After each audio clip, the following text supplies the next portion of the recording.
Hello class class 10 के electricity का एक न्यूमेरिकल यहां पर हम आपको दिखा रहे हैं और इस न्यूमेरिकल में आपको हमारा प्रयास रहेगा वो सभी चीजें आपको बता देना जो अदर क्वेश्चंस को फ्रेम करते समय वो पूछेंगे। तो जैसे कि इसमें आपको एक सर्किट दिखाई गई है, यहाँ पर 5 ओम 5 ओम 10 ओम 10 ओम और एक सेल दिया गया है जिसका 10 वोल्ट का है। तो इसमें आपसे जो क्वेश्चंस फ्रेम वो कर रहे हैं, पहला जो हम चीज बताने जा रहे हैं आपको कि पूरे सर्किट का इक्विवेलेंट रेजिस्टेंस क्या होगा। पहला पार्ट यानी आर इक्विवेलेंट हम निकाल के दिखाने जा रहे हैं। ध्यान से देखिएगा बेटा। अब आपको एनालिसिस करनी है कि सीरीज में और पैरेलल की। अगर आप ध्यान से देखें कि ये दोनों जो रेजिस्टेंस हैं, एक आपका ये 5 ओम का और दूसरा भी 5 ओम का है, और ये दोनों रेजिस्टेंस आपको यहां पर पैरेलल कैसे कि इसका भी एक टर्मिनल आके यहां पर जुड़ रहा है, इसका भी टर्मिनल यहां पर, बचा हुआ दोनों का यहां पर जुड़ रहा है। ऐसे ही इन दोनों रेजिस्टेंस को देखो, ठीक है। इसका 10 ओम ये, इसका भी 10 ओम यहीं पर और बचे हुए दोनों यहां पर, यानी कि ये दोनों कॉम्बिनेशन जो अलग अलग दिख रहे हैं ये बेटा पैरेलल कॉम्बिनेशन है। अब मान लो ऐसे नहीं समझ पाते हो तो करंट के बिहाफ पर आप समझे। मान लीजिए इस सेल से आई एम्पियर की करंट जा रही है, ये गई, ये आई आ रही है।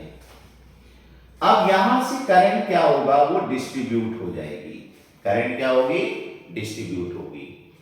अब अगर रेजिस्टेंस सेम है, जैसे ये भी 5 ओम है, ये 5 ओम है, तो बेटा यहां से जो करंट होगी वो आधी हो जाएगी। ये कॉन्सेप्ट याद रखना, हाफ हो जाएगी। किस कंडीशन में, अगर ये रेजिस्टेंस सेम है तो।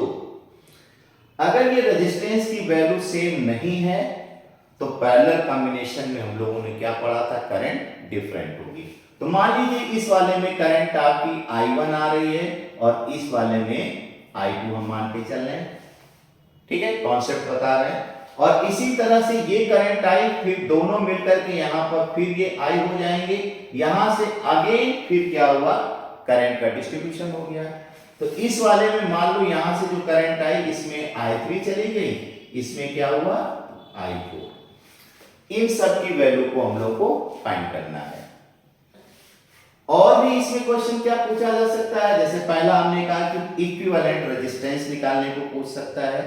दूसरा इसका पार्ट आ सकता है करंट इन ईच रेजिस्टेंस, और तीसरा पार्ट ये कह सकते हैं potential difference across each resistance. तो तीनों पार्ट की हम लोग चर्चा करेंगे। तो सबसे पहले अगर आप देखें तो ये दोनों किस में है, पैरेलल में है। तो पैरेलल के लिए हमने आपको क्या बताया था, 1/r equal to 1/r1 plus 1/r2।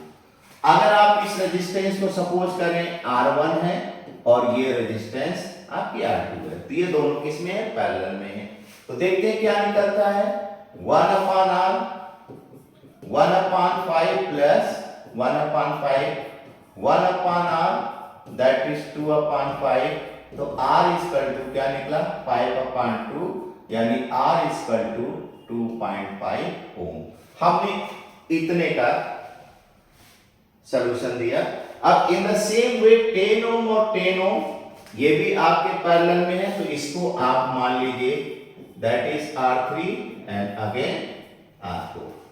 R3 and R4 also are in parallel, तो इनका इक्विवेलेंट मान लो 1/r डैश है, तो 1/r3 प्लस 1/r4 कर दो, तो क्या निकलेगा, 1/r डैश।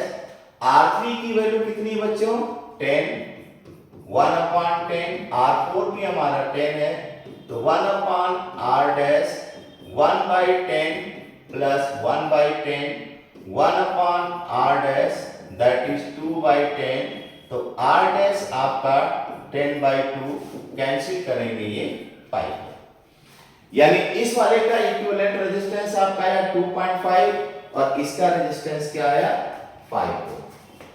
ठीक है, अब इसके बाद अगर इस सर्किट को रिकंस्ट्रक्ट करेंगे तो बेटा ये हमारा इस तरह का बन जाएगा। आप देखिए ये पूरा जो बॉक्स आपने सॉल्व किया है और इसका जो अब आपका अगला जो है ये ऐसे बन जाएगा, इसका हमारा 2.5 ओम निकल आया और इस वाले का 5 ओम।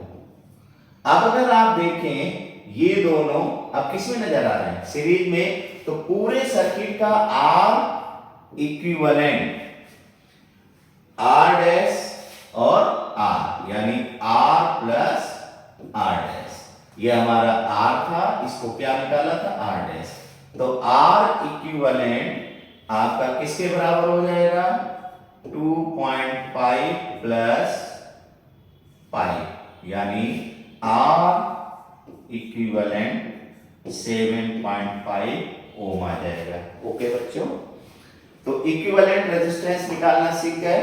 बहुत आराम से सर्किट को हम लोग चेक करेंगे कि सीरीज में है या पैरेलल में, उस हिसाब से हम लोग सॉल्व करेंगे। डन। अब अगले पार्ट की तरफ हम लोग पढ़ते हैं करंट कैसे निकालेंगे। ठीक है, तो हम आपको बता रहे हैं, तो हमारा R इक्विवेलेंट पूरी सर्किट का आया 7.5 ओम।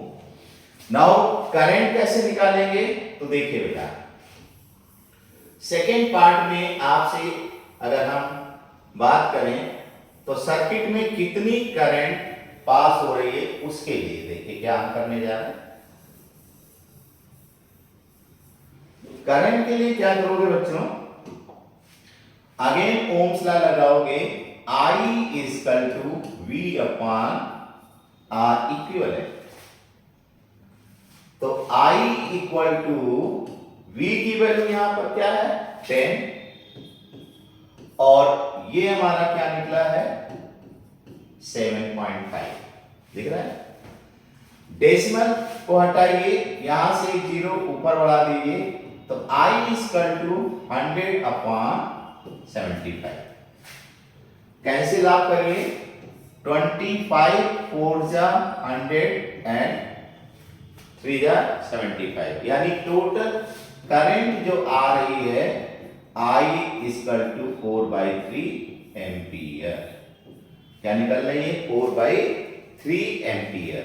ओके, तो सबसे पहले जब भी सेल से करंट फाइंड आउट करनी है हम लोग क्या निकालेंगे, इक्विवेलेंट रेजिस्टेंस निकालेंगे। इक्विवेलेंट रेजिस्टेंस निकालने के बाद I equal to V upon R equivalent का फार्मूला लगा देंगे, तो हमें ये इस क्वेश्चन के बिहाफ पर इस सेल से जो करंट निकल रही है वो 4/3 एम्पियर। अब इसी में बेटा हम क्वेश्चन अगर और ऐड कर दें, और ऐड करने का मतलब अब हम ये कहते हैं यहां पर एक पॉइंट P कंसीडर किया और एक पॉइंट Q, तो P और Q के अक्रॉस क्या पोटेंशियल डिफरेंस होगा, तो पोटेंशियल डिफरेंस निकालने के लिए हम लोग अगेन देखिए VPQ ओम्स लॉ का यूज करेंगे, V equal to I into R PQ। तो VPQ की वैल्यू I आपकी निकली बेटा 4/3 और P और Q के बीच का यानी इन दोनों का जब इक्विवेलेंट निकाला था इनको सॉल्व करने पर तो क्या निकला था 2.5, 1/5 1/5 2/5, तो R इक्वल टू 5/2, तो यानी क्या निकला था 2.5। यानी जब आप इसको सिंप्लीफाई करेंगे 25 4 जा 100 1 डिजिट बाय डेसिमल ये, तो VPQ आपका आ जाएगा 10/3 वोल्ट। ओके, अब अगर आपसे कहे 5 ओम पर तो आपका यही आएगा 10/3 वोल्ट और इस 5 पर भी 10/3 का मतलब 3.3 के करीब आपका आएगा। समझ में आया। और अगर आप यहां पर R और S लिख देते हो इनके क्रॉस पोटेंशियल निकालना चाहते हो तो फिर वही VRS I इंटू